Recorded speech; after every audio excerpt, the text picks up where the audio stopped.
હાઈયું ભાડું એના કરતા હાથ બળવા સારા છે.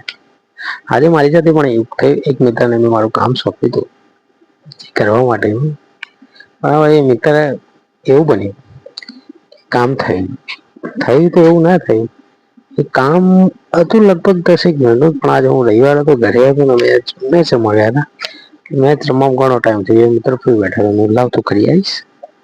મેં કીધું હા હું કરી આવીશ. સામાન્ય એવું કામ હતું, મારા બાઈક નું સાઈડ સ્ટેન્ડ તૂટી ગયું હતું, સાઈડ સ્ટેન્ડ નું ખાલી વેલ્ડિંગ કરાવવાનું, વેલ્ડિંગ કરાવવાનું છે બસ, ખાલી બીજું કોઈ હતું નહીં.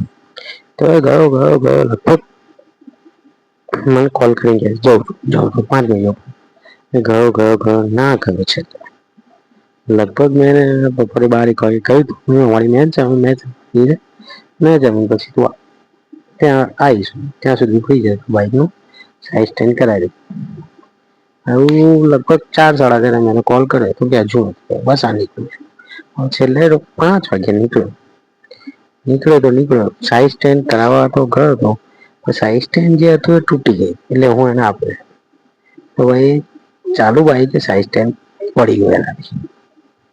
હવે વારો એવો અમારો કે સાઈડ સ્ટેન્ડ આખું નવું લેવું, એટલે પેલી કહેવત છે ને કે હૈયું વાળું એના કરતા હાથ પાડવા સારા.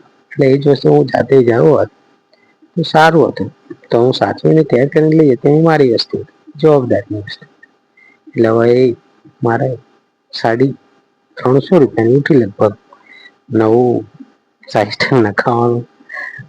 એટલે આવું છે મિત્રો, કોઈના ભરોસે જિંદગીમાં રહેવાય એવું નથી. જાતે કરો, ખુશ રહો, કમ્પ્લીટ રહો. Okay night.